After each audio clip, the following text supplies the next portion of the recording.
Hello, LDC എക്സാമിന് prepare ചെയ്യുന്ന ഏവരെയും എഡിഗോഗിലേക്ക് സ്വാഗതം ചെയ്യുന്നു. ഇന്ന് എക്കണോമിക്സിന്റെ 6ാമത്തെ ക്ലാസ് ആണ്. ഇപ്പം നമ്മൾ പഠിച്ചുകൊണ്ടിരിക്കുന്നത് 5-year പ്ലാൻസ് ആണ്, പഞ്ചവത്സര പദ്ധതികൾ. അപ്പം നമ്മൾ കഴിഞ്ഞ ദിവസം 3 പഞ്ചവത്സര പദ്ധതികളാണ് പഠിച്ചത്. അപ്പം നമുക്ക് ആദ്യം അതൊന്ന് റിവിഷൻ ചെയ്തിട്ട് അടുത്ത പഞ്ചവത്സര പദ്ധതിയിലേക്ക് പോകാം. അപ്പം നമ്മൾ എന്തൊക്കെ കാര്യങ്ങളാണ് പഠിച്ചത്? ഇന്ത്യ പഞ്ചവത്സര പദ്ധതികൾ എന്ന ആശയം കടമെടുത്തത് ഏത് രാജ്യത്ത് നിന്നാണ്? സോവിയറ്റ് യൂണിയനിൽ നിന്നാണ് ഇന്ത്യ പഞ്ചവത്സര പദ്ധതികൾ എന്ന ആശയം കടമെടുത്തത്. ലോകത്തിൽ ആദ്യമായിട്ട് പഞ്ചവത്സര പദ്ധതികൾ ആവിഷ്കരിച്ചത് ജോസഫ് സ്റ്റാലിൻ ആണ്, റഷ്യയിലാണ്, അല്ലെങ്കിൽ സോവിയറ്റ് യൂണിയൻ. പിന്നെ പഞ്ചവത്സര പദ്ധതികളുടെ രൂപരേഖ തയ്യാറാക്കിയിരുന്നത്, ഇന്ത്യയിൽ പഞ്ചവത്സര പദ്ധതികളുടെ രൂപരേഖ തയ്യാറാക്കിയിരുന്നത് ആസൂത്രണ കമ്മീഷൻ അല്ലെങ്കിൽ പ്ലാനിംഗ് കമ്മീഷൻ ആണ്. ഈ പ്ലാനിംഗ് കമ്മീഷൻ നിലവിൽ വന്ന വർഷം പഠിക്കണം. 1950 മാർച്ച് 15-നാണ്. പിന്നെ നമ്മൾ അത് അധ്യക്ഷൻ ആരാണ്, ഉപാധ്യക്ഷൻ ആരാണെന്നെല്ലാം കഴിഞ്ഞ ക്ലാസ്സിൽ നോക്കിയായിരുന്നു. അധ്യക്ഷൻ പ്രധാനമന്ത്രി, ഉപാധ്യക്ഷൻ ആദ്യത്തെ ഉപാധ്യക്ഷൻ ഗുൽസാരിലാൽ നന്ദ, അവസാനത്തെ ഉപാധ്യക്ഷൻ മൊണ്ടേക് സിംഗ് അലുവാലിയ. അധ്യക്ഷൻ പ്രധാനമന്ത്രിയാണ്. ആദ്യത്തെ അധ്യക്ഷൻ ജവഹർലാൽ നെഹ്റുവും അവസാനത്തെ അധ്യക്ഷൻ നരേന്ദ്രമോദിയാണെന്ന് നമ്മൾ കണ്ടു. പിന്നെ ഇന്ത്യയിൽ പഞ്ചവത്സര പദ്ധതികൾക്ക് അംഗീകാരം നൽകുന്നത് നാഷണൽ ഡെവലപ്മെന്റ് കൗൺസിലാണ്. നാഷണൽ ഡെവലപ്മെന്റ് കൗൺസിലാണ് NDC, ദേശീയ വികസന സമിതി രൂപീകരിച്ച വർഷം 1952 ഓഗസ്റ്റ് 6-നാണ്. പിന്നെ നാഷണൽ പ്ലാനിംഗ് കൗൺസിൽ രൂപീകരിച്ച വർഷം പഠിക്കണം. 1965-ലാണ് നാഷണൽ പ്ലാനിംഗ് കൗൺസിൽ രൂപീകരിച്ചത്. സംസ്ഥാനങ്ങളിൽ ആസൂത്രണ കമ്മീഷൻ നിലവിൽ വന്നത് 1967-ലാണ്. അധ്യക്ഷൻ മുഖ്യമന്ത്രിയാണ്. ആദ്യത്തെ അധ്യക്ഷൻ EMS-ഉം ഇപ്പോഴത്തെ അധ്യക്ഷൻ പിണറായി വിജയനുമാണെന്ന് നമ്മൾ പഠിച്ചു. പിന്നെ നമ്മൾ 1-ാം പഞ്ചവത്സര പദ്ധതിയിലേക്ക് പോകാം. 1-ാം പഞ്ചവത്സര പദ്ധതിയുടെ കാലഘട്ടം 1951 മുതൽ 56 വരെയാണ്. കൃഷി, ജലസേചനം, വൈദ്യുതി എന്നിവയ്ക്കാണ് പ്രാധാന്യം നൽകിയത്. കൃഷിക്കാണ് കൂടുതൽ പ്രാധാന്യം നൽകിയത്. അതുകൊണ്ട് കാർഷിക പദ്ധതി എന്നാണ് 1-ാം പഞ്ചവത്സര പദ്ധതി അറിയപ്പെടുന്നത്. പിന്നെ ഏതാണ് മോഡൽ എന്ന് ചോദിച്ചാൽ ഹരോൾഡ് ഡോമർ മോഡലാണ് 1-ാം പഞ്ചവത്സര പദ്ധതി. പിന്നെ ഈ 1-ാം പഞ്ചവത്സര പദ്ധതി കാലത്ത് 2 അണക്കെട്ടുകളുടെ നിർമ്മാണം ആരംഭിച്ചു, ഭക്രാനങ്കൽ, ഹിരാക്കുട്ട്. പിന്നെ ദാമോദർ വാലി നദീതട പദ്ധതി ആരംഭിച്ചതും 1-ാം പഞ്ചവത്സര പദ്ധതി കാലത്താണ്. യൂണിവേഴ്സിറ്റി ഗ്രാന്റ് കമ്മീഷൻ നിലവിൽ വന്നത് 1-ാം പഞ്ചവത്സര പദ്ധതി കാലത്താണ്. 1953 ഡിസംബർ 28-ന് community development programme, national extension service, കുടുംബാസൂത്രണം എന്നിവ 1-ാം പഞ്ചവത്സര പദ്ധതി കാലത്താണ്. പിന്നെ ആ ഒരു സമയത്താണ് ഇന്ത്യയിൽ പ്രധാനപ്പെട്ട 5 IIT-കൾ നിലവിൽ വന്നത്. കേരളത്തിന് ലഭിച്ചത് തൊട്ടപ്പള്ളി സ്പിൽവേ ആണ്. 1955-ലാണ് തൊട്ടപ്പള്ളി സ്പിൽവേ നിർമ്മിച്ചത്.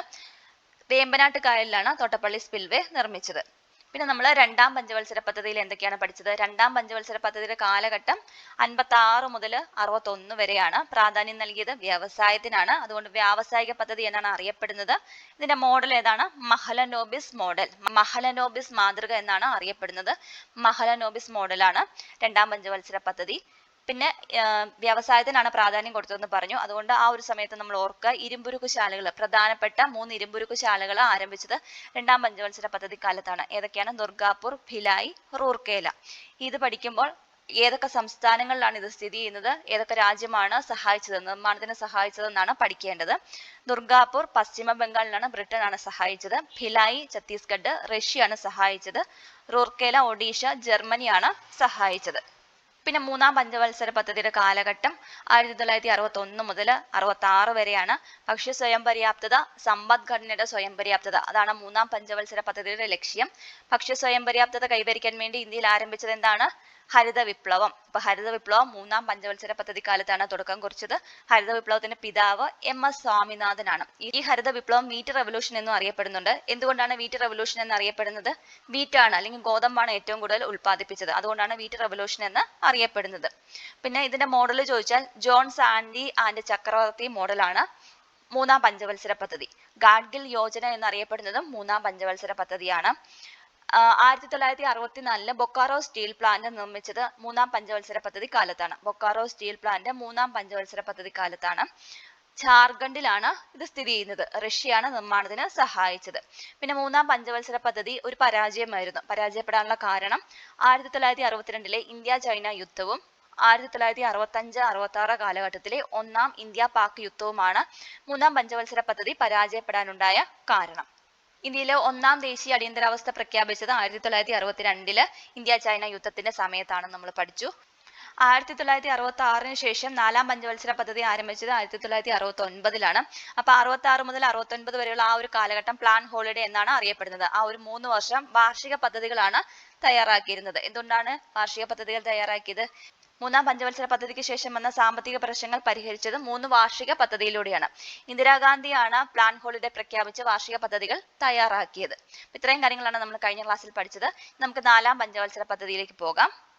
4ാം പഞ്ചവത്സര പദ്ധതി കാലഘട്ടം 1969 മുതൽ 1974 വരെയാണ്.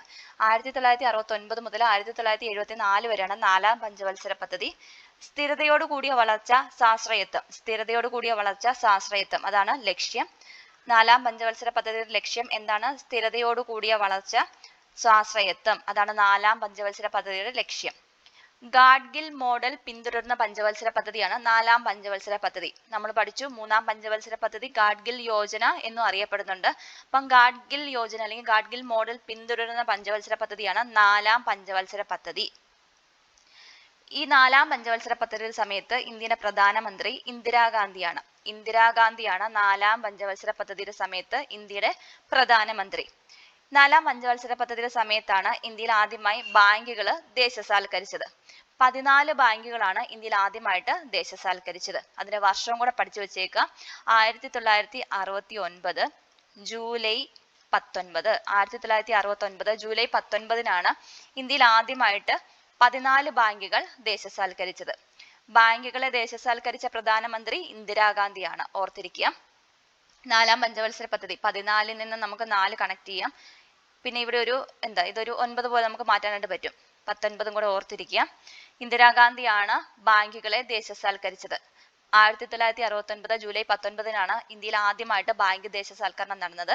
14 ബാങ്കുകളെയാണ് ദേശസാൽക്കരിച്ചത്.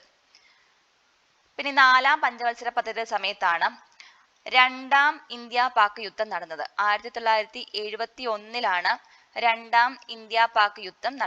രണ്ടാം ഇന്ത്യ പാക് യുദ്ധം നടന്നത്. 4ാം പഞ്ചവത്സര പദ്ധതിയുടെ സമയത്താണ്. 1971 ഇന്ത്യയിൽ രണ്ടാം ദേശീയ അടിയന്തരാവസ്ഥ പ്രഖ്യാപിച്ചത്. 1971 ഇന്ത്യ പാക് യുദ്ധത്തിനെ തുടർന്നാണ് ഇന്ത്യയിൽ രണ്ടാം ദേശീയ അടിയന്തരാവസ്ഥ പ്രഖ്യാപിച്ചത്. 1971 ബംഗ്ലാദേശ് രൂപീകരിച്ചത്. 1971 ബംഗ്ലാദേശ് രൂപീകരിച്ചു. 1971 3 കാര്യങ്ങളാണ് നമ്മൾ പഠിച്ചത്. 1971 രണ്ടാം ഇന്ത്യ പാക് യുദ്ധം നടന്നു. അതിനെ തുടർന്ന് 71 രണ്ടാം ദേശീയ അടിയന്തരാവസ്ഥ പ്രഖ്യാപിച്ചു. 71 ബംഗ്ലാദേശ് രൂപീകരിച്ചത്. ഈ 4ാം പഞ്ചവത്സര പദ്ധതിയും പരാജയമായിരുന്നു. 4ാം പഞ്ചവത്സര പദ്ധതി പരാജയപ്പെടാനുണ്ടായ കാരണം 1971 രണ്ടാം ഇന്ത്യ പാക് യുദ്ധവും 1971 ബംഗ്ലാദേശിന്റെ രൂപീകരണത്തെ തുടർന്ന് ഇന്ത്യയിലേക്കുണ്ടായ അഭയാർത്ഥി പ്രവാഹവുമാണ് 4ാം പഞ്ചവത്സര പദ്ധതി പരാജയപ്പെടാനുണ്ടായ കാരണം.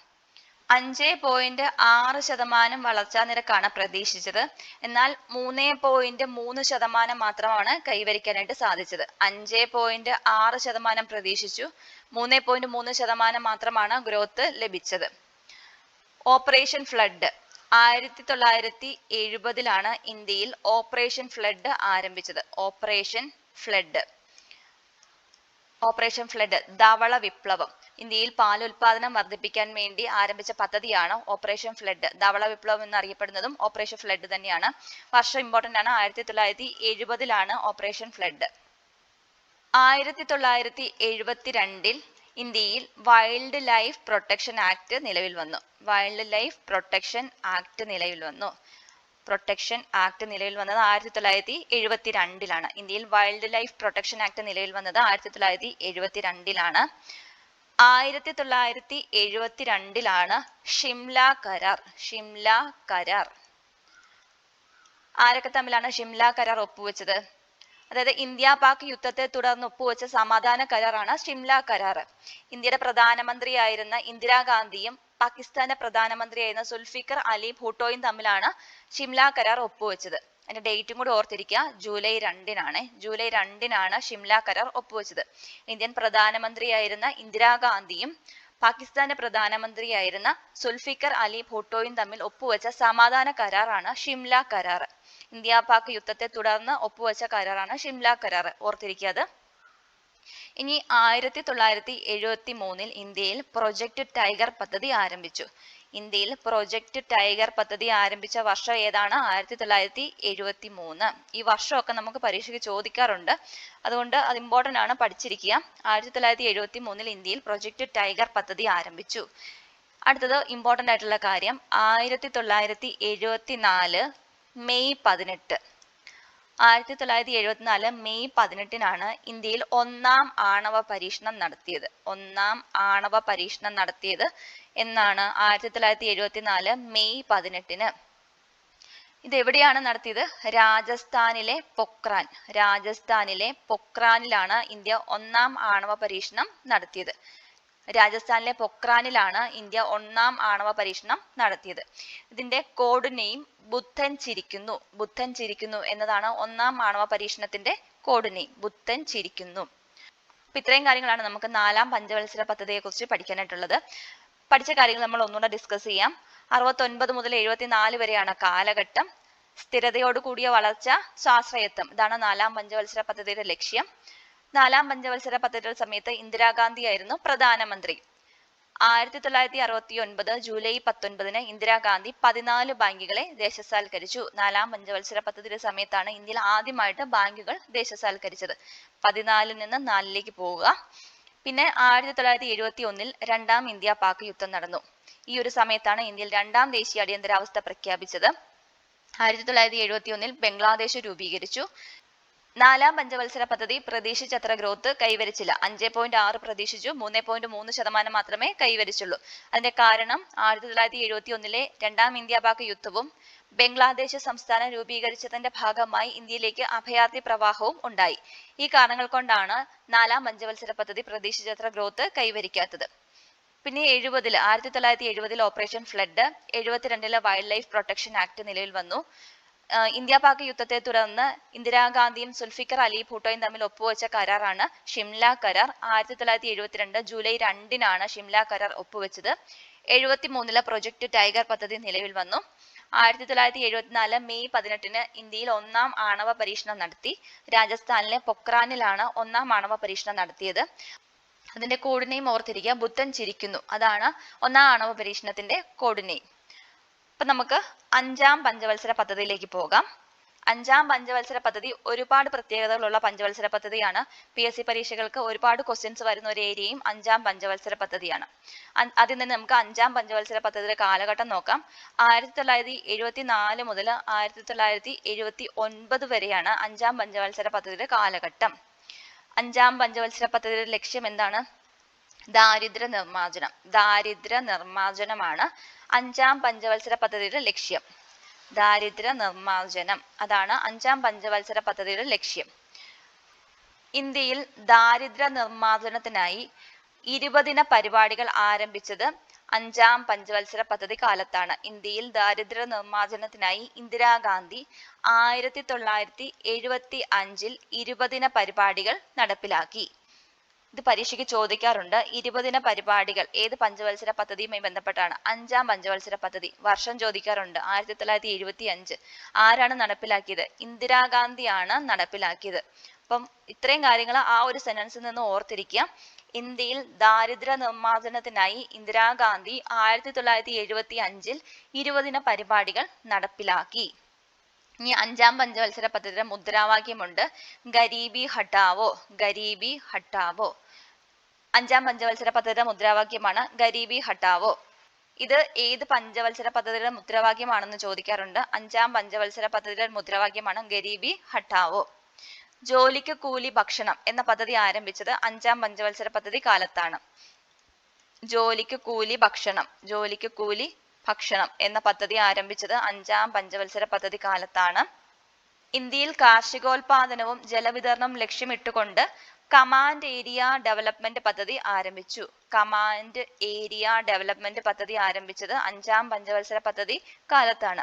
കാർഷികോൽപാദനവും ജലവിതരണവും ലക്ഷ്യമിട്ടുകൊണ്ട് കമാൻഡ് ഏരിയ ഡെവലപ്മെന്റ് പദ്ധതി ആരംഭിച്ചത് 5ാം പഞ്ചവത്സര പദ്ധതിയുടെ കാലത്താണ്. ഇനി 1975 ഒക്ടോബർ 2 ഇന്ത്യയിൽ ICDS നിലവിൽ വന്നു. എന്നാണ് ICDS നിലവിൽ വന്നത്? 1975 October 2 integrated child development service, service ആണ്. ഇന്റഗ്രേറ്റഡ് ചൈൽഡ് ഡെവലപ്മെന്റ് സർവീസ് ആണ് ICDS. സംയോജിത ശിശു വികസന സേവന പദ്ധതിയാണ് ICDS. സംയോജിത ശിശു വികസന സേവന പദ്ധതിയാണ് ICDS. 1977 മൊറാർജി ദേശായി ഗവൺമെന്റ് അധികാരത്തിൽ വന്നതോടുകൂടി 5ാം പഞ്ചവത്സര പദ്ധതി നിർത്തലാക്കി. 1977 മൊറാർജി ദേശായി ഗവൺമെന്റ് അധികാരത്തിൽ വന്നു. മൊറാർജി ദേശായി ഗവൺമെന്റ് അധികാരത്തിൽ വന്നത് 1977 അതോടുകൂടി 5ാം പഞ്ചവത്സര പദ്ധതി നിർത്തലാക്കി. 5ാം പഞ്ചവത്സര പദ്ധതി 1974 മുതൽ 1978 വരെ നടന്നുള്ളൂ.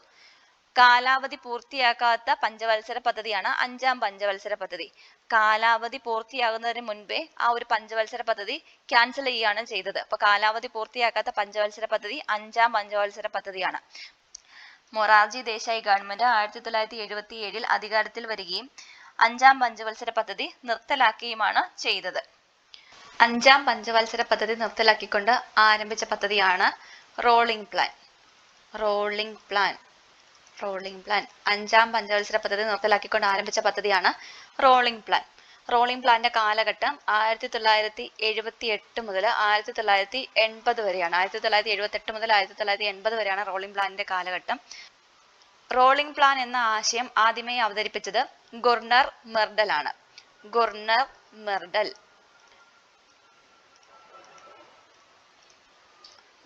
മെർഡൽ ആണ് റോളിംഗ് പ്ലാൻ എന്ന ആശയം ആദ്യമായി അവതരിപ്പിച്ചത്. റോളിംഗ് പ്ലാൻ തയ്യാറാക്കിയത് മൊറാർജി ദേശായിയുടെ നേതൃത്വത്തിലുള്ള ജനതാ ഗവൺമെന്റ് ആണ് റോളിംഗ് പ്ലാൻ തയ്യാറാക്കിയത്. പ്രധാനമന്ത്രി മൊറാർജി ദേശായി ആയിരുന്നു. മൊറാർജി ദേശായിയുടെ നേതൃത്വത്തിലുള്ള ജനതാ ഗവൺമെന്റ് ആണ് റോളിംഗ് പ്ലാൻ തയ്യാറാക്കിയത്. ഈ റോളിംഗ് പ്ലാന്റെ പ്രത്യേകത എന്താണെന്ന് വെച്ചാൽ 1 വർഷത്തേക്കാണ് പ്ലാൻ തയ്യാറാക്കുന്നത്. ആ തയ്യാറാക്കിയ പ്ലാന് ഫ്ലെക്സിബിൾ ആണ്. 1 വർഷത്തെ പദ്ധതിയുടെ പ്രകടനം വിലയിരുത്തി അതിന്റെ അടിസ്ഥാനത്തിൽ നെക്സ്റ്റ് ഇയർ പ്ലാൻ ചെയ്യാം എന്നതാണ് റോളിംഗ് പ്ലാനിന്റെ പ്രത്യേകത. ഫ്ലെക്സിബിൾ ആണ്. ഓർത്തിരിക്കുക, റോളിംഗ് പ്ലാന് ഫ്ലെക്സിബിൾ ആണ്. ഇത്രയും കാര്യങ്ങളാണ് റോളിംഗ് പ്ലാനിനെ കുറിച്ച് നമുക്ക് പഠിക്കാനായിട്ടുള്ളത്.